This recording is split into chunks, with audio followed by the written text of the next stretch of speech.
Hi there! In this video, I'll show you how to activate Kids Control Mode on this Samsung Galaxy Z Flip 6. Let's get started. So, if you're a parent and you're worried that your kid may find something inappropriate, then you would need to enable parental control.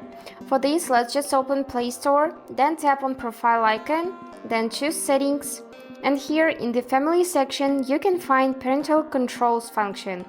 Firstly, you need to enable it and then just choose a PIN code, confirm it again, and in the apps and games you'll see some restrictions.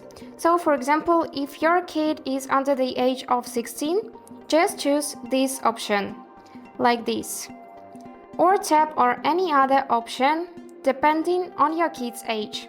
Then save the changes by tapping this button. And also, you can go in the books section and enable to restrict sexually explicit books just by tapping on this switcher.